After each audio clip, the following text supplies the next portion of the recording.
Welcome to Shrink Wrap Hawaii. I'm Stephen Philip Katz.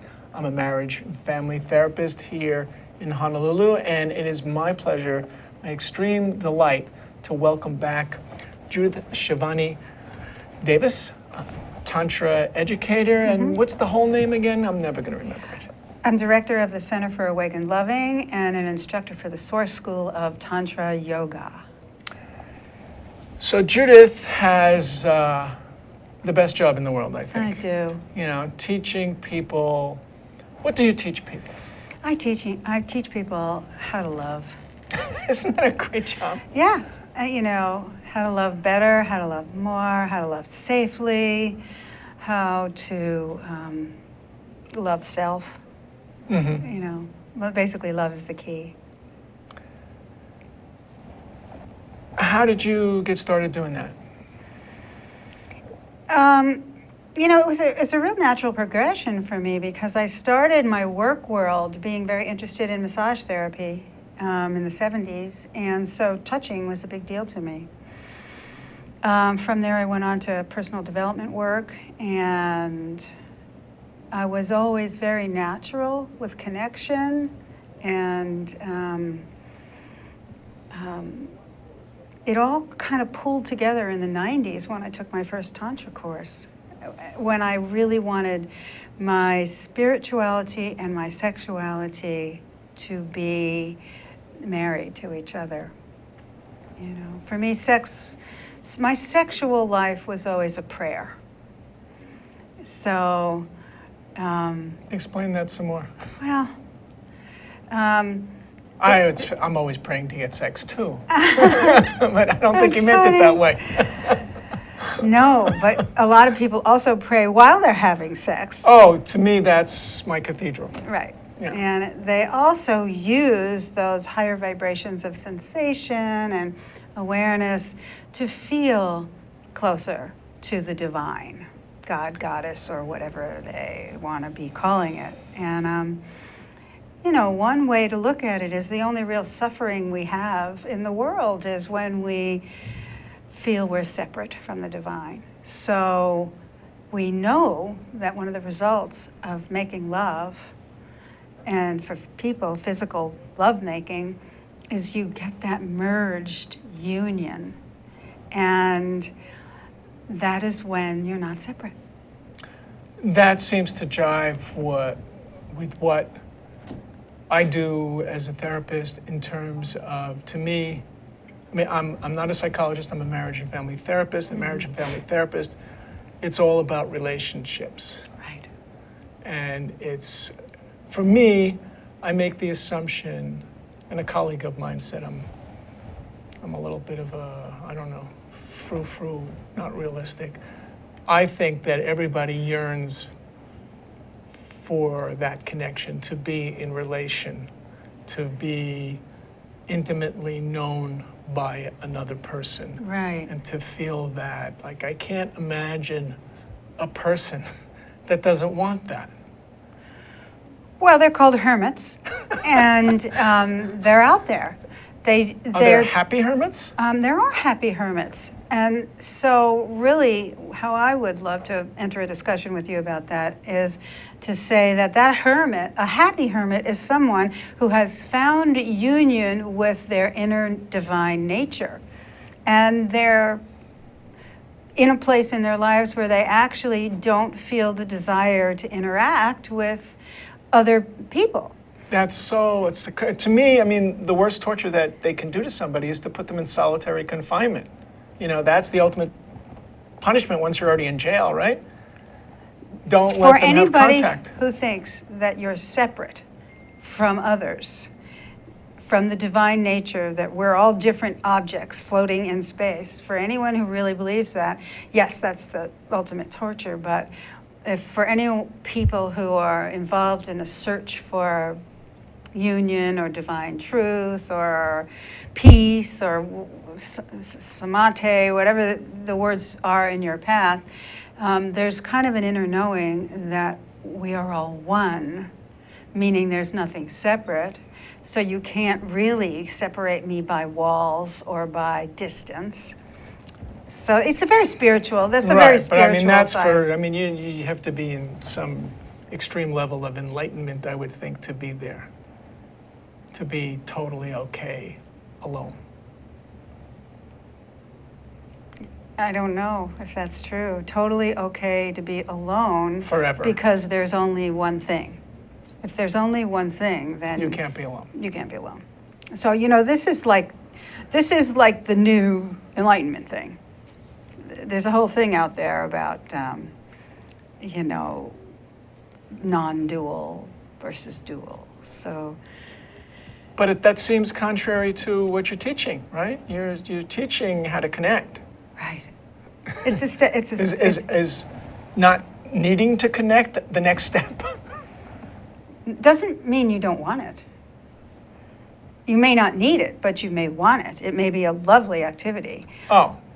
You know, Uh-huh. and it's a practice if you want to live in the world, in a family, with another human, then feeling connected is something you would really like to be doing, and we have Right. all these obstacles to it. Right.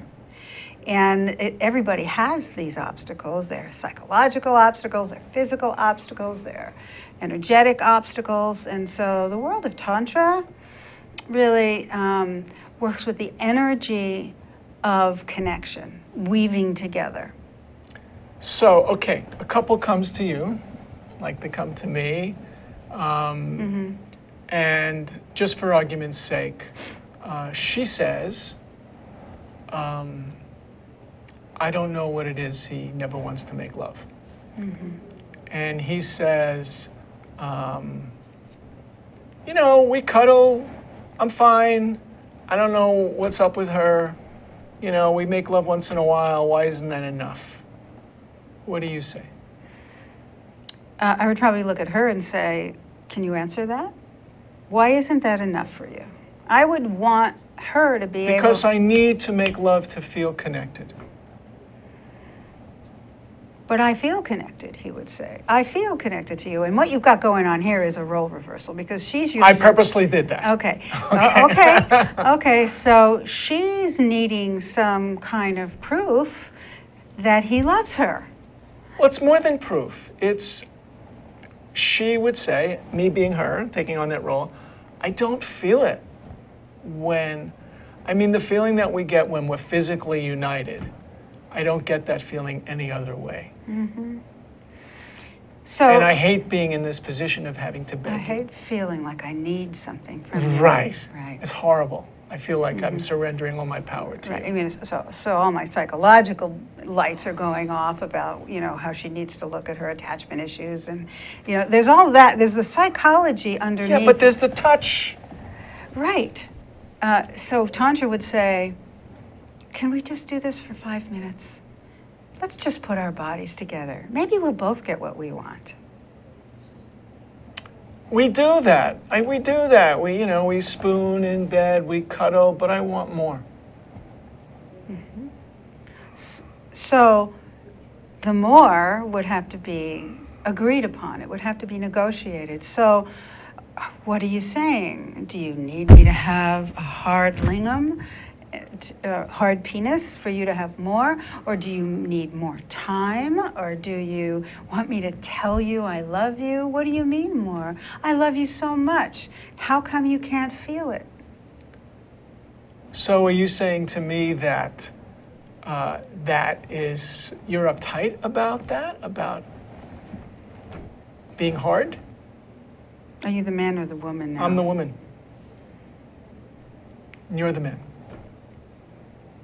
Well, I mean, is there really does a that problem? get you uptight? No, I think you're fine that way. When you're not hard? Well, yes, that too, but when we're making love, it's always fine. I just don't understand why I need it.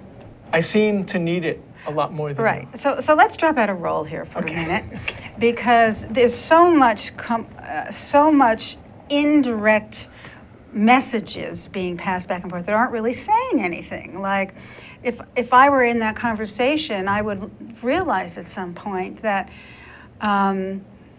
that I, as a woman, I'm wanting something that I can't feel. And I'm not sure whether he's not giving it or I'm not receiving it. You know? It could... You lost me. Well, if I'm wanting something and he thinks we're fine... Right. Right? Yeah. Then I want more and he feels he doesn't have more to give. Okay. He really doesn't have more to give, or he's satisfied. Right, right. I think that would be more like the couple that I'm thinking of. Okay, so he's satisfied. Yeah. She's not quite satisfied. She's not even near satisfied. Well, then if it's a good enough marriage, he would be curious. Right, and so she takes that as not caring. Why don't you care? If he's curious, he does care. If she's communicating her needs openly, Yeah. then he would say, all I really want is for you to be happy. What can I do? So you open a dialogue. And it could be the simplest of things. It could be that she receives love better in the morning and she wants a cuddle. I mean, it could be that she's at a higher state of sexual potency than he is at that time in his life, and she needs more sex. Right. I think that's where they're at. Mm-hmm. Then what? Well, they negotiate. They negotiate. They negotiate. Yeah. They negotiate new sexual plans. Yeah. See, the trouble is, in the case I'm thinking of, is that she gets really tired of negotiating. She feels like, quote unquote, if he really loved me, I wouldn't have to negotiate. Mm-hmm. I think it's a little unusual because I did switch the roles. Yeah, that was a little unusual. Typically, it's the guy, right, who wants more. Who wants more? Right. However, in this situation, which I hear a lot with couples in their 50s and 60s, I would question it as now you can see I have a therapeutic background also. I think he's depressed. I think he really doesn't want to say what he's feeling. He doesn't want to be bothered. He doesn't want anyone to look under his... Bingo, he won't come in for therapy. And he won't come in for therapy. So that's probably what's up. And so she probably needs a women's group or a place where she can sort of ride the waves of the stages of a man. Talking about the stages of the man, we got to take a break and we'll be right back. Don't touch your mouse. Hi, I'm Donna Blanchard. I'm the host of Center Stage, which is on Wednesdays at 2 o'clock here on Think Tech. On Center Stage, I talk with artists about not only what they do and how they do it, but the meat of the conversation for me is why they do it, why we go through this. A lot of us are not making our livings doing this, and a lot of us would do this with our last dying breath if we had that choice. And that's what I love to talk to people about. I hope you enjoy watching it, and I hope you get inspired because there's an artist inside you too. Join us on Center Stage at 2 o'clock on Wednesdays. Bye.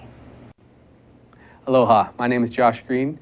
I serve as senator from the Big Island on the Kona side, and I'm also an emergency room physician. My program here on Think Tech is called Healthcare in Hawaii. I'll have guests that should be interesting to you twice a month. We'll talk about issues that range from mental health care to drug addiction to our healthcare system and any challenges that we face here in Hawaii. We hope you'll join us. Again, thanks for supporting Think Tech. Aloha! Hello, my name is Patrick Bratton. I'm host of Global Connections here at Think Tech Hawaii. We broadcast live every Thursday at 1 p.m. We bring Hawaii to the world and the world to Hawaii, talking about international events and various things of interest to the audience. Please join me. I look forward to talking with you and having you get to meet some of my guests. Aloha. You're watching Think Tech Hawaii, Hawaii's leading digital media platform for civic engagement, raising public awareness on tech, energy, diversification, and globalism. Great content for Hawaii from Think Tech. We're back, and so, Judith, the couple that we were just talking about, you give a course. Could you tell us a little bit about the course? Maybe this course would work for them. Yeah, well, I think that this is a real common story for a couple that might end up in a course like this, Tantra, the art of conscious loving. So let's say this couple is a little unhappy and he's not talking so much and she's a little disgruntled, and they find out about this weekend workshop that claims to put spice back in your marriage, or it puts the love back in your touch, or, there's all sorts of ways that we introduce it, and maybe we'll talk about that later. But in this case, it might actually be someplace that the woman would find out about, and she might encourage him to take it with her. Because in a situation in a couple, usually one of the people is sort of leading and the other person feels a little bit dragged to that workshop. Right. So one's less willing to be there and the other one is so helpful. So really, this is going to matter. And it would, because he would be in a group full of, there may be maybe between 40 and 60 people there. Mm-hmm. And there'd be other men, married men and single men. And he would get to hear more stories about men that would probably make him feel a little bit more comfortable about the stages that he might be entering into, because you have 20-year-olds and 30-year-olds and 40-year-olds and 50-year-olds, and their love lives are not the same. Right. So when is the course happening before we begin? The course is happening. I don't have my glasses on. Is it November 18th to 20th. November in Honolulu. 18th through 20th through Honolulu. It's the second time we're doing it in Honolulu. We're bringing this work back to Hawaii after it being gone for a number of years. How would I register? You would register by you could go to my website, which I guess they're going to show you a link for, or you could go to the Source School of Tantra Yoga weekend seminar link and look for the Honolulu weekend. And or you could call me, and I think that information is going to be put up as well. Am I right? We're going to have some. I don't know. So. Yeah, they'll get it up, she said. Okay, great. So through me or we've just started Tantra Yoga Oahu with Paul McGurty. A meetup group. The meetup group. And Paul McGurty is my team teacher for this class here on Oahu. I also want to mention, because it's one of my favorite things, is the women's workshops that I do that are also lead-ups to this workshop. But in the women's work, this would be a place where a woman who might be in a stage with her marriage that is, things are changing, she doesn't understand what's going on, a support group. I'm a really big support group person. Me too. Yeah. So a support group of women who are willing to talk about their sexuality, their self-nurturing, their own physical, emotional, spiritual, energetic needs. The women's work is really great. So I'm planning to really offer on Oahu a comprehensive course through the Center for Awakened Loving and through the Source School of Tantra Yoga, where people who want to really investigate the deeper meanings of their sexuality and their spirituality and how that mixes with their aging and their energy and the stages of their lives. A place of consciousness. So I'm afraid that somebody watching will think Tantra Yoga, everybody's going to be like group sex. Can you tell us a little bit what happens at the weekend workshops? Well, I think Source Tantra is one of the most conservative Tantra schools, it turns out. First it was the only one, and now it's the one that still speaks to the mainstream in a really great way. There's no nudity in the mixed gender classes.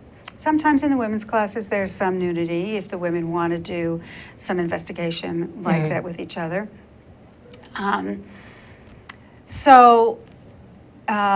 Any nudity is optional and it's outside. It's with your homework or your home play, as we like to call it. So and you do it at night after the workshop? Yeah, we give assignments. And we even have the singles groups that also can go and do the assignments in different increments.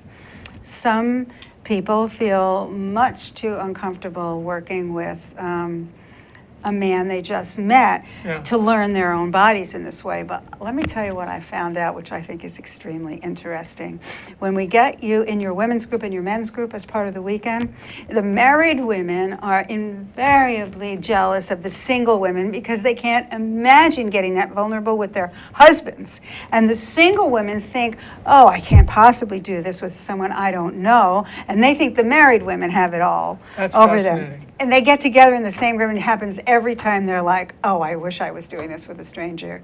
And the other women are like, I don't know how. And And what ends up happening the next morning when they come back into class on Sunday morning, the stories they have to tell each other about from the other side, like the singles who didn't know each other before Friday, who actually go through this very carefully prescribed ritual, and miracles happen about vulnerability and healing from trauma and learning themselves. And they don't even know each other's last names, you know, on Sunday morning, but they know they've made this major breakthrough in themselves. How do they know that? You should see it on their face. You should listen to them talk. And you know, I might let you were there. Did you hear some interesting stories? I heard many interesting stories. Very many interesting A lot stories. of tears. Oh, that's right. A lot of emotion coming up. Right. A lot of surprises. It was amazing. Yeah, and the men, the married men in particular, sometimes have no idea what it takes for a woman to become the vulnerable like that, and just be the receiver and be that intimate, that intimacy, intimate. Like, I'm going to let you see me raw right now. It's funny, you know, as a man, I think it is surprising that women are afraid to just receive. I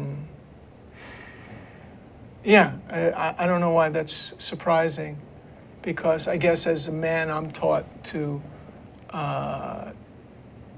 be the dominant one, right? And so I kind of expect the woman to be fine with just receiving. It's complicated. It's really complicated. You know, we have an inner dialogue going all the time about receiving. Oh, you know, has it been too long? And does he want me to touch him back? Or have I admired him enough? Or can I really be myself? Or this isn't. It's so hard to get, you know, like I've always thought, I was just saying to my wife that I wish I knew what it was like to be a woman and have like a best girlfriend. It seems like a secret club, because I don't think most men have that equivalent. Mm-hmm. They're not accustomed to it, but it is possible. There's a lot of men's groups popping up, and you know, I've never been. I run a men's group, and it's not like that. Maybe there's something wrong with my group. No, but it's new to the men's culture, and it's there. I mean, to have a person like I imagine best girlfriends are, that you tell your innermost secrets to, that must be, I don't know. Maybe you should try it.